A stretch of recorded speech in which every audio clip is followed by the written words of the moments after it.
My mother stood 3 feet from the cake table when the maid of honor called her a charity case into a live microphone, and I watched my mother's hands stay perfectly still on the white tablecloth while 200 people decided whether to laugh. I left before they cut the cake. I want to tell you about the quiet that came after, because that quiet cost me a future I thought I wanted, and gave me back something I didn't know I'd lost. My name doesn't matter as much as my mother's does, so let me start with her. I grew up in a 2-bedroom rental on the outskirts of Tulsa, Oklahoma, the kind of street where the houses sat close enough that you could hear your neighbor's television through the wall in summer. My mother raised me alone from the time I was 6, after my father decided fatherhood wasn't a long-term commitment he wanted to honor. She worked the early shift at a regional bank branch, then picked up bookkeeping jobs for small businesses on the side. A hardware store, a dental office, a family-owned auto shop. She kept a ledger book at our kitchen table every night after dinner, adding columns by hand even after the bank gave her a computer, because she said numbers made more sense to her when she could feel the pencil moving. She drove a Honda Civic with 190,000 miles on it. She wore the same navy blazer to every parent-teacher conference for 6 years straight. She never once complained about money in front of me, not when the heat got shut off, for 4 days the winter I was 9, not when she skipped her own lunch so I could have field trip money. She had a way of looking at hard things directly, and then setting them down, like she'd decided a long time ago that suffering out loud wasn't going to fix anything. There was a closet in our house she kept locked. I noticed it 100 times growing up. I never asked. I thought it was just where she kept old tax documents or whatever embarrassing things mothers don't want their kids poking through. I was wrong about that, but it would be years before I found out how wrong. I met Caroline Whitfield at a continuing education class in Tulsa 4 years ago. She was sharp in a way that made meetings better just by her being in the room. The kind of person who asked the one question nobody else had thought to ask. I liked her almost immediately. It took me 5 months to admit it out loud. We dated for 8 months before I brought her home to meet my mother. Everything went fine. My mother made her famous chicken and dumplings, asked Caroline about her job in commercial leasing, listened more than she talked, which was her way. Caroline told me afterward that my mother seemed sweet but quiet. I told her that was just who my mother was. Then Caroline took me to meet her family. The Whitfields lived in a gated community outside Nichols Hills, the wealthy pocket of Oklahoma City, in a house with a circular driveway and a fountain that ran even when no one was home to see it. Caroline's father, Gordon, ran a string of car dealerships across the metro. Her mother, Renata, did not work, but ran the household and most of Gordon's social calendar with the precision of a woman who had never once let a detail slip. The first time Renata met my mother was at a dinner I still wish I could erase from memory. My mother arrived in the Civic. I watched Caroline's eyes drift to the car for half a second, a glance she would have denied to her grave. Then she smiled at me like nothing had happened. I filed that away and kept walking. That was my first mistake. 18 months after we started dating, I proposed. We planned the wedding for the following June. Somewhere in that stretch of time, I turned down a regional operations director position in Denver. Better pay, more responsibility, the kind of role I'd been working toward for years. I stayed because Caroline's whole life was rooted in Oklahoma City, and I didn't want to ask her to leave it. She never asked me to stay. She also never told me to go. I told myself it was a choice. I didn't understand yet that it was a test, and I was failing it quietly, one polite decision at a time. The Whitfield house was the kind of place that wanted you to notice it. Vaulted ceilings, a wall of family photographs arranged with the kind of casualness that takes a professional organizer to achieve. A kitchen island big enough to park a car on. Renata set the table with real candlesticks for what was supposed to be a casual Tuesday dinner. I noticed it the second I walked in. Casual dinners don't need candlesticks. Renata started asking questions before the breadbasket made it around the table. What did I do for work? How long had I been there? What did my advancement track look like? She wasn't hostile about it. Her voice stayed warm the whole time. But the questions had a shape to them, like a form you fill out to see if you qualify for something. Gordon mostly talked about bourbon. He had opinions about what we were drinking, and walked me through the label like I'd asked. He didn't ask me a single thing about myself. About 20 minutes in, Renata steered the conversation toward family. She asked about my mother. I said she worked in bookkeeping. Then she asked about my father. I said he wasn't in the picture, hadn't been since I was a kid, and that my mother raised me on her own. A pause. Renata picked up her wine glass. I see, she said, 2 words perfectly polite. Everyone at that table understood exactly what she meant by them. Caroline's older brother, Bradley, 36. The kind of handshake that came with a business card attached, caught my eye and smiled the particular smile people give you when they want you to know they're in on something you're not. Caroline changed the subject. She brought up a restaurant she'd been to recently. The conversation moved on. I let it move on. That was my second mistake. It didn't end with that dinner. Over the next several months, Renata developed a real skill for small public cuts. At a birthday party for one of Caroline's college friends, she introduced my mother to someone she knew. And this is Diane. I'm sorry, what was it? Marlene, Caleb's mother. Such a hard-working, simple woman. She said it like a compliment. It wasn't one. Gordon was worse in a different way. He didn't bother with packaging. At a 4th of July barbecue at their house, a cluster of men stood around the grill talking business, and I heard him say, loud enough to carry, that Caroline had always been independent, that she picked a hard-working guy, not exactly what they'd pictured, but he left it there. The men around him nodded. I didn't say anything that afternoon, but that night I sat Caroline down at her own kitchen table and told her plainly, if your family keeps talking about my mother that way, I need to know you'll say something. Not for me, for her. She looked at me across the table, and her expression was careful, not defensive, not dismissive. The look you give someone when you already know the answer and you're not ready to say it. I'll handle it, she said. I want to be clear about something. I didn't stay because I was a pushover. I stayed because I'd watched my mother spend 28 years asking nobody for anything, and the least I could do was try to build something with the woman I loved before deciding it couldn't work. I gave her a fair shot, but I'd drawn a line. I just hadn't said it out loud yet. I should have. The bridal shower was held at the Whitfield house. About 35 people, catered food, flowers on every surface, the full production. My mother came because that's what family does. She wore her good dress, the navy one she'd had since my college graduation, and stood near the edge of the room the way she always did at things like this. Patient, taking it in, unbothered on the surface. Renata found her within the first 10 minutes. Diane, she said, loud enough for the cluster of women nearby to hear. Do you need someone to drive you home later? We could arrange something. She said it with a wide, generous smile, the kind that came preloaded with its own explanation. She was being helpful. She was being considerate. Wasn't she being generous? My mother looked at her for a moment. I'm fine, Renata, she said. Thank you for asking. That was it. No edge in her voice, no change in her face.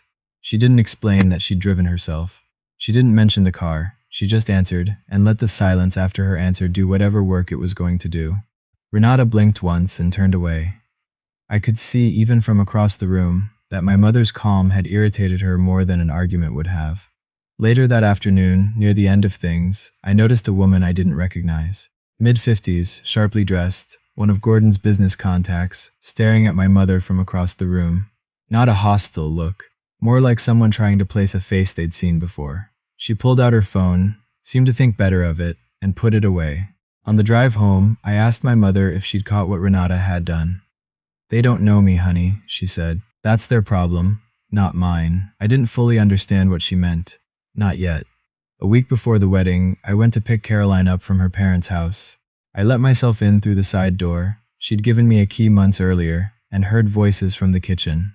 The door was cracked open. I wasn't trying to listen, but voices carry. Renata's voice. You could still call this off.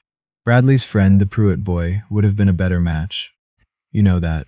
A pause, Caroline. Mom, the wedding is in a week. Renata, exactly. There's still time. I stood in the hallway for a few seconds. Then I walked back out the side door and sat in my car. Here's what I knew about the Pruitts. Old Oklahoma City oil money, 3 generations of it, exactly the kind of family Renata had been angling toward for years. I'd heard the name once or twice in passing. A son who'd gone to Vanderbilt and now ran part of the family's mineral rights business. Never thought much of it. I sat in that car for 20 minutes, ran through everything, what I'd heard, what it meant, what I was going to do with it, and then I made the worst decision of the entire year. I walked back in, knocked on the door, and pretended I'd just arrived. I want to be honest about why I did that. I wasn't scared of a fight. I stayed because I needed to know if Caroline was in on it, or if she was just trying to manage her mother. I thought I'd find out at the wedding. I thought I'd see it. in the moment that mattered, which way she'd lean. I gave her the benefit of the doubt for one more week. I should have known better by then. Some answers don't need proof. The rehearsal dinner was at a restaurant in the Gallardia neighborhood, the kind of place with white tablecloths and a menu without prices, because the people who eat there don't ask. Renata had chosen it. She mentioned twice in the first 20 minutes, and once more after the appetizers, that she and Gordon were covering the bill. My mother arrived on time, wearing her best dress. Hair done at the salon she'd been going to for 15 years. She looked good. More than good, honestly, like a woman who didn't need to dress up for anyone but had decided to make the effort anyway. Gordon greeted us near the entrance. He nodded once at my mother, didn't extend his hand, and turned to greet someone else over her shoulder. My mother noticed. I saw her eyes flick toward me for half a second, checking. Her expression didn't change. Halfway through dinner, Renata stood to say a few words. She thanked the venue, thanked the guests, said warm things about Caroline. Then she turned slightly toward the end of the table where my mother sat, and said, with a warm smile, doing a lot of work, "And we're so glad Diane could be here with us tonight. It's wonderful that you made it," as if she'd traveled from somewhere difficult, as if her presence required acknowledgement the way a generous donation would. Under the table, I felt my mother's hand find mine. She held it for a second. I didn't look at her. My mother picked up her fork and kept eating. Near the end of the night, Renata pulled me aside near the coat check. She looked at me with a practiced expression of concern. "I just want to make sure tomorrow goes smoothly for everyone," she said. "Your mother might feel a little out of her depth with the kind of guests we'll have. Just keep an eye on her if you can." I looked at her for a moment. "My mother has never embarrassed anyone in her life," I said. She smiled. Of course, I didn't sleep that night. I lay on top of the hotel comforter, staring at the ceiling, trying to figure out if I was doing the right thing. Not the wedding specifically, everything. The way I'd let things stretch on this long. The way I kept drawing lines in my head and moving them every time someone got close. At 1 a.m, I called my mother. She picked up on the second ring. "Still awake," she said. "Doesn't surprise me. Just checking." "Yeah," I said. We didn't talk about anything important for a few minutes. She asked if the hotel room was comfortable. I said it was fine. Then I asked her what I'd been carrying around all day. "Are you okay with all of this?" A pause. I could hear the television on low in her room down the hall. Some nature documentary. Something about migration. "I'm fine, honey," she said. "They're not kind to you," I said. "No," she said. "They're not. And that doesn't bother you?" It wasn't really a question. She answered it anyway. "People show you who they are," she said. "I've seen enough of that in my life to know it doesn't have to bother me." I didn't have anything to say to that. Before we hung up, she said something I've turned over in my head many times since. "Whatever happens tomorrow, you don't owe anyone your dignity. Remember that." I told her good night. I lay there another hour in the dark, replaying her words. She'd said whatever happens, not no matter what they say. Whatever happens, like she'd already planned something. I told myself she was just a mother being a mother. I was wrong about that too. My mother and I shared adjoining rooms at the hotel that the venue had blocked off for family. She was already up and dressed when I came out of my room, standing at the bathroom mirror clipping on a pair of earrings I didn't recognize. Tasteful, understated, but not anything I'd ever seen her wear. Same navy dress from the rehearsal dinner, hair freshly done. She looked completely at ease. Her hands weren't shaking. Her face had its usual openness, unhurried, like she was waiting for something she already knew was coming. "You doing okay, Mom?" I asked. "Always," she said. She caught my eye in the mirror while I straightened my tie. "Do you love her?" she asked. "Yes." "Then do what you need to do today. Not what anyone else needs you to do." I didn't know what to make of that sentence. I just nodded. My phone buzzed. Bradley Whitfield. "Heads up. Mom wants your mother seated in the back row, less visible." Her words. "Figured you should know." I read it twice. Bradley had sent it the particular way certain people do. Not to help you, but to watch what you do with it. To be part of what happened next without any of the responsibility. I put my phone back in my jacket pocket and didn't answer. My mother was standing at the window, looking down at the parking lot. She reached into her handbag and pulled something out. A plain white envelope, legal size, slightly worn at the corners. She looked at it for a moment. Not long. Then she folded it once and put it back. "Ready?" she asked. "Yes," I said. We went downstairs. I never asked about the envelope. I wish I had asked sooner. The grand ballroom at the Skirvin Hilton downtown held 400 guests, and that day it held exactly that many. White chairs in long rows, floral arrangements taller than I am, a string quartet near the entrance. The kind of room that makes everything feel formal before anything has even happened. I found out where they'd seated my mother when I walked in with the wedding party. Ninth row, left side, partially behind a marble column. From that angle you could see the altar, but no one looking from the altar could easily see you. The Whitfields sat in the front row. I stood at the altar and looked at that column, and something in me went still. Not anger, something quieter.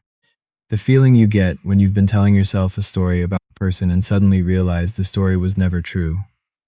The ceremony began. The quartet played. Caroline walked in on Gordon's arm, looking beautiful, and I kept my face exactly where it needed to be. During the ring exchange, Gordon leaned toward Renata and said something. Quietly, but not quietly enough. Two women in the second row glanced at each other. I caught one word. Laborer. Renata smiled, and that's when I saw her again, the woman from the bridal shower. I'd learned later her name was Sandra Cole, though I didn't have a name for her yet. She was seated at a table near the stage with a group of Gordon's business associates. She looked at my mother. Really looked. The way you look at someone you're trying to place. She pulled out her phone, held it for a second, like she was deciding something, then put it away again. She'd already made her decision. She just didn't know what it was yet. The reception started the way these things do. The room filled with noise, glasses lifted, the band shifting from ceremonial music into something with more energy. 400 people talking at once creates a kind of pressure in a room. It presses against your chest. My mother found her table. I watched a server pull out her chair. She smoothed her dress and sat down. One woman at a table of strangers, perfectly composed. Renata went first. She stepped up to the microphone near the head table and spoke for about 6 minutes. She talked about the Whitfield family, their history in Oklahoma City, their values, what Caroline meant to them. She was good at this. Her voice carried weight. People listened. She didn't mention my mother once. Diane, my mother, the mother of the groom, didn't exist inside Renata's 6 minutes. Gordon followed with something shorter. He said I was hardworking. He said the family was glad to have me. He said hardworking the way certain men say it. Not as a compliment, but as a category. The way you describe something useful that doesn't require much thought. There was polite applause. I stood up to take the microphone, planning to say something simple. Thank everyone, move things along. Renata didn't step back. Oh, we're not quite finished, she said, still holding the microphone. Her smile hadn't changed. She was looking at someone near the back of the room. I followed her eyes. She was looking at the table where my mother sat. I'd seen that smile before, in the kitchen doorway, at the rehearsal dinner. She wore it when she'd already decided something, and it was arriving right on schedule. I went very still. The band stopped playing. Maybe someone signaled them, or maybe they just felt the shift in the room. Either way, the music cut out, and the silence that followed had weight to it.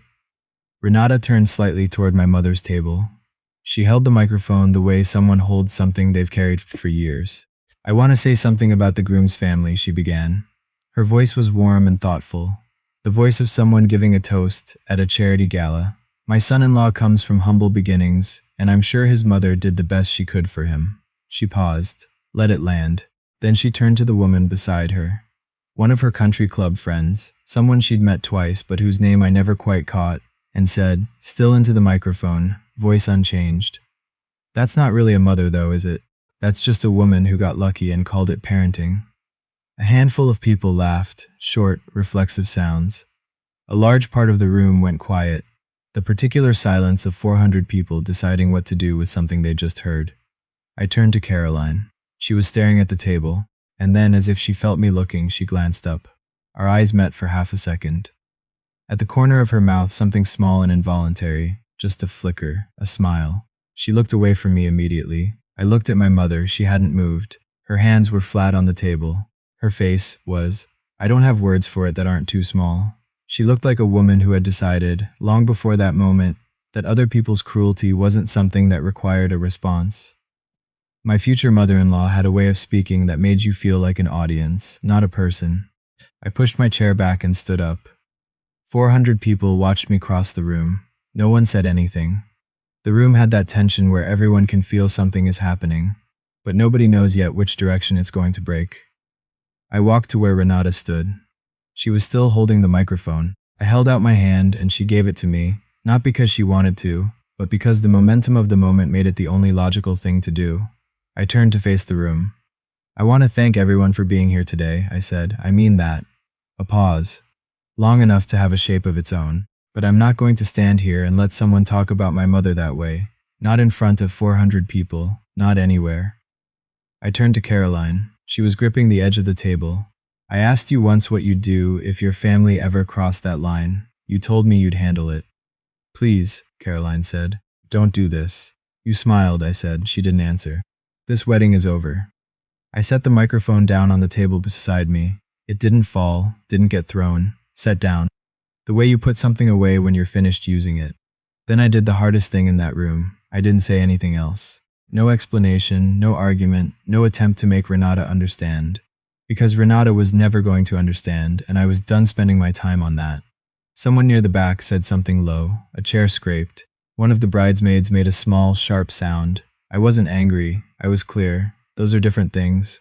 It took me years to understand that difference, and it turned out to matter more than anything else that happened in that room. Gordon stood up from his seat. You can't do this. He pointed at me, the gesture of a man who'd spent his life telling people what to do. Do you have any idea what this is?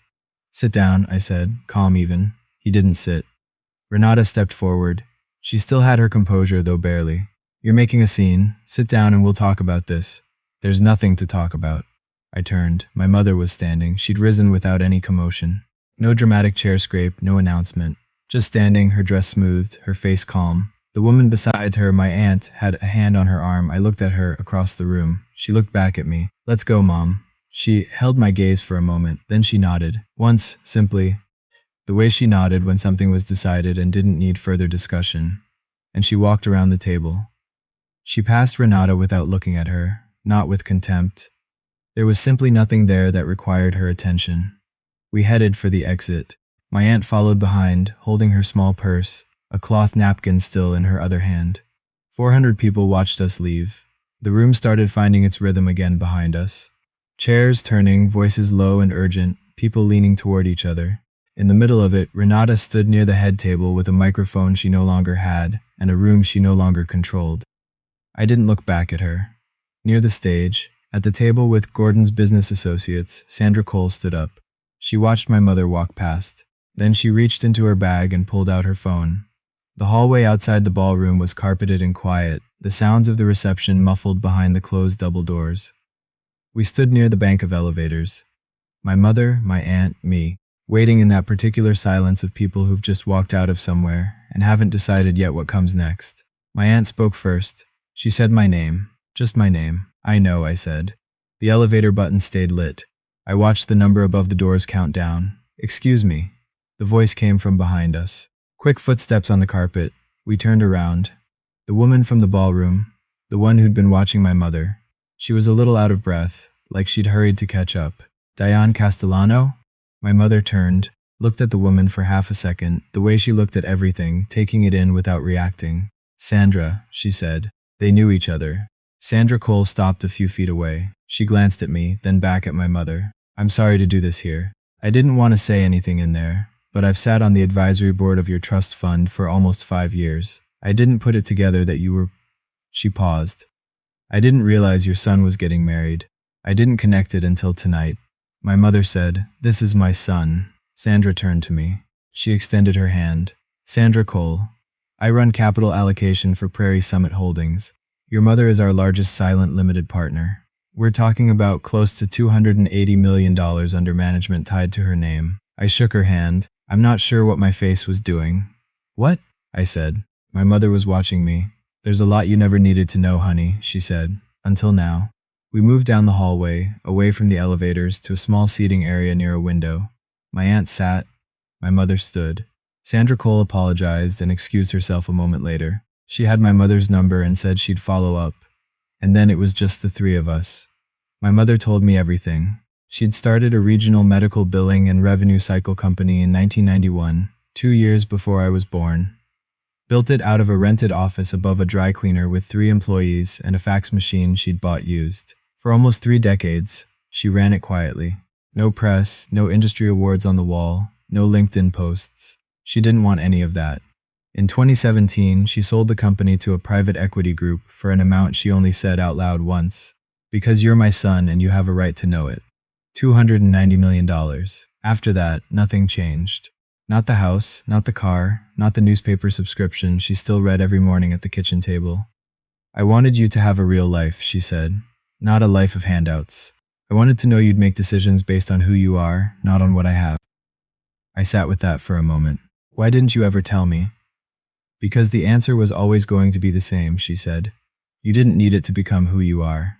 She reached into her handbag, and there was the envelope, the one I'd seen her holding that morning. She set it on the cushion beside me. It's a transfer of assets I had drawn up last month. Part of it in your name. It was meant to be a wedding gift. I didn't open it. I just looked at it. She said, you walked out of that room for me. That's worth more than anything in that envelope. Behind us, through the ballroom doors, I could hear the low murmur of 400 voices starting to understand what had just happened. Sandra Cole walked back into the ballroom. She wasn't trying to start anything. She had a client at one of the tables, and she wasn't the kind of woman who made a scene. But she also wasn't the kind of woman who sat on something like that when the right person asked. The right person asked within 5 minutes. Business people in the same room tend to know each other, or know of each other, and the name Diane Castellano, if you knew where to look, was tied to a 2017 acquisition that had made the trade press at the time. 15 minutes after Sandra walked back through those doors, 2 people had already searched the name on their phones. Within 20 minutes, the information was moving table to table, the quiet, deliberate way. Important information moves among people who understand what it means. Gordon's phone buzzed. He looked at it. A message from someone who'd been seated near Sandra. 6 words. Do you know who her mother is? Gordon stared at the screen. He searched the name. The first result was a trade newsletter article from the healthcare services sector. In 2017, Castellano Revenue Solutions was acquired for $290 million in a deal that made regional headlines in the medical billing industry. He turned to Renata. He showed her the screen without saying anything. She took the phone, read it, looked up, and set it back down on the table. Around her, the room kept making noise. People at other tables were trying to put it together, leaning in to listen. That particular electric hum of a crowd realizing the story they'd been watching wasn't the one they thought it was. Renata Whitfield stayed completely still. Her hands rested on the table. Both were shaking slightly. Bradley saw it from 2 seats away. He said quietly, Mom. She didn't answer him. Caroline found me in the hallway about 30 minutes later. My mother and aunt had gone upstairs. I was still sitting in the little seating area by the window, jacket off, staring at nothing. She'd been crying. Her makeup had held up. Everything about the wedding had held up. But her eyes were red, and she kept fussing with the sleeve of her dress. She sat across from me. I didn't know she was going to say that, she said. I believe you. She looked up. I didn't plan it. I didn't. It wasn't something I set up. Caroline, I said, steady. You smiled. I was nervous. It was a reflex. I wasn't. I know what kind of smile that was. And I did know. I'd had 40 minutes since it happened to sit with it, and I knew exactly what it was. It wasn't cruel. It wasn't deliberate. It was just the smile of someone who felt relieved that a pressure had finally broken loose. Even if the way it broke was ugly. That was the part I couldn't get past. I asked you about this months ago, I said. I told you exactly what I needed. You looked me in the eye and promised you'd handle it. And when the moment came, you looked at the table and smiled. She was quiet for a long time. Then she said, My mother had an arrangement with the Pruitt family. It's not that I was going to go through with it, but she kept. I know about that too, I said. She went still. I heard them talking, I said. A week ago, in the kitchen. The hallway was quiet around us. Far off, through the walls, I could hear the muffled sound of a wedding ending in a way nobody had planned. I don't think you're a bad person, I told her. I think you're someone who will always choose her family when it matters most. And I can't build a life with someone who watches my mother get talked about the way your family talks about her. She didn't argue. That, more than anything, told me what I needed to know. Take care of yourself, Caroline. I picked up my jacket and headed for the elevator. My mother's phone rang at 9:40 that night. She looked at the screen, then set it face up on the small hotel desk so I could see who was calling.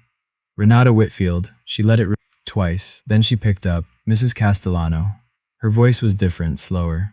The warmth that usually wrapped around everything she said was gone, and what was underneath was just a woman who'd done the math. and arrived at a number she didn't like. I think there may have been a misunderstanding today. There's no misunderstanding, Renata, my mother said. Calm, not cold, just finished. You said what you meant to say. If I'd known who that woman was. That's exactly the problem. She ended the call. She set the phone down on the desk, looked at it for a moment, then walked to the window and stood with her hands clasped, looking out at the downtown skyline. The office buildings were lighting up in the dark. I sat on the edge of one of the beds, still in my dress shirt. I watched her. She wasn't enjoying it. There was nothing in the way she stood that looked like satisfaction. She just stood there like a woman who'd already said what needed saying and had no interest in saying anything else. After a while, she turned around. You doing okay? She asked. Getting there, I said. She nodded. She found the remote, turned on the TV, flipped channels until she landed on a documentary about commercial fishing in the Gulf. She sat in the chair by the window. We didn't talk much after that. We just sat together in the room, television low, the city doing its thing outside the glass. That was enough. In the weeks that followed, things happened to the Whitfield family that I only pieced together later. Gordon had a pending dealership financing arrangement with a regional credit fund. Turned out Prairie, Summit Holdings sat on the advisory committee for that fund. He'd been working it for almost 3 months. After the wedding, emails stopped getting answered. Not rejected, not denied, just no response. His contact at the fund had been reassigned. The new contact was very polite and very unreachable. The deal entered review with no clear timeline. Renata sat on the board of a local arts foundation, the kind where your name in the program matters. She was asked, without much explanation, to step down from the board that fall. The foundation's largest anonymous donor had quietly expressed concern about the direction of the advisory structure. Nobody told Renata who the donor was. Bradley lost a client, a referral relationship he'd had for 2 years, a family that had bought and sold property through him reliably, who suddenly switched to another agent. He never found out why. None of them ever knew for certain whether any of it connected back to my mother. That's the thing about Diane Castellano. She didn't make a show of anything. Things just moved the way rivers move, because of what's upstream, not because of anything visible on the surface. Here's what I know. My mother didn't plan any of it. She wasn't out to ruin anyone. She was just a woman who existed in certain rooms, and those rooms carried weight. Sometimes that's enough. 3 weeks after the wedding that didn't happen, I called the company in Denver. The position was still open. The hiring manager said they'd been hoping I'd reach back out. I told him I was interested. He said they could have an offer to me by the end of the week. I thanked him and hung up. I drove down to my mother's house that weekend and told her over dinner. She'd made pot roast, the meal she only cooked when she felt like something needed settling. She listened to the whole thing and then said, "You should have taken that 2 years ago." I laughed. First time I'd laughed in 3 weeks. Something in me started easing back toward normal. After dinner, I sat at the kitchen table while she washed dishes. The same table I'd grown up at, the same kitchen. The curtain over the sink still the same one from when I was 12. I watched my mother's hands moving through the dishwater.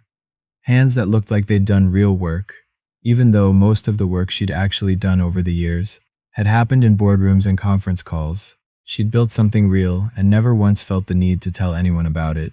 Not me, not the neighbors, not the people at the bridal shower who saw her dress from the discount rack and decided they knew who she was. I thought about that for a long time. Before I get to what happened next, I want to ask you something real. Have you ever had to choose between the person you were building a life with and the parent who raised you? Because I stood at that exact fork, and I didn't always know which way I'd lean. I moved to Denver in October. I brought one suitcase and the envelope my mother had given me, still unopened. Denver in the fall is bright and cold and easy to disappear into, and I like that about it. I needed a stretch of time where nobody knew what had happened. I found an apartment in the Highlands, small, good morning light, a short walk to the office. I bought a coffee maker, set it on the counter, and went back to work. The new job was harder than the old one, which turned out to be exactly what I needed. My mother flew out in January. She told me she was coming. She didn't ask. She just said she'd be there on the 14th and asked if the airport was easy to get to from where I lived. I told her it was. She said good.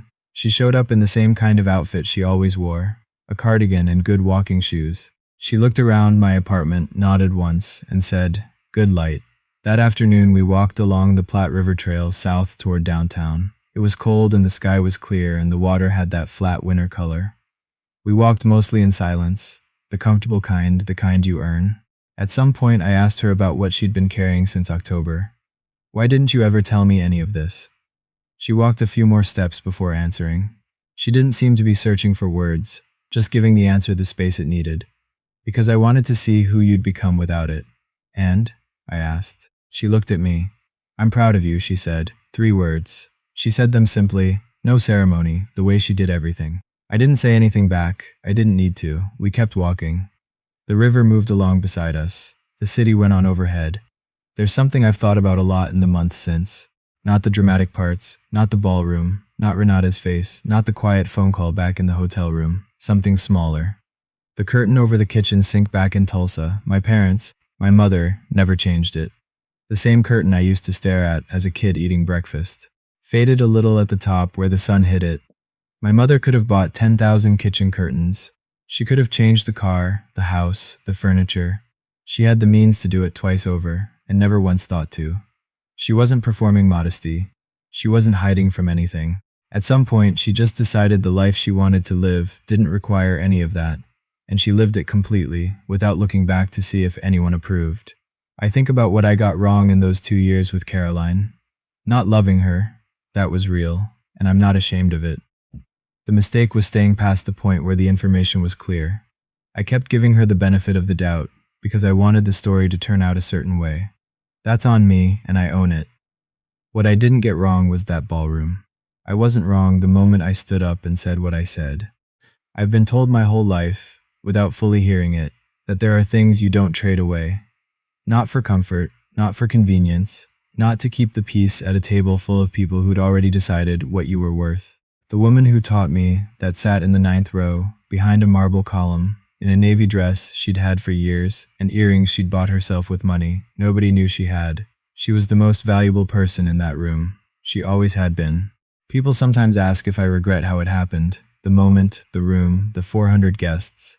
I don't. Not because of what I found out afterward about my mother. Not because of the envelope, or Sandra Cole, or whatever quietly happened to Gordon's deal in the months after. Those things are part of the story, but they're not the reason. The reason is simpler than that. My mother was 3 feet from me when someone called her a lucky woman who'd gotten away with calling herself a parent, and the only question that mattered in that moment was what kind of son I was going to be. I gave the answer I could live with. Everything else came after. I opened the envelope in my apartment in Denver sometime in February. I won't tell you the number, but I sat with it for a while, then folded it and set it on the counter. I made myself a cup of coffee and stood at the window looking down at the street. My mother called that night. She asked if I'd opened it yet. I told her I had. She asked what I thought. I told her it was a lot to take in. She told me it was mine to do with whatever I wanted. Then she told me about a documentary on commercial fishing she'd watched the night before. That's my mother. Diane Castellano. That's who she is. I don't know what happened to Caroline. I heard secondhand that the Pruitt arrangement never went anywhere. I wish her well. I mean that honestly. As for me, I've got a good job, a small apartment with good light, and a mother I call every few days who still reads the newspaper at her kitchen table every morning, pencil in hand, even though she hasn't needed to balance anyone's books by hand in 20 years.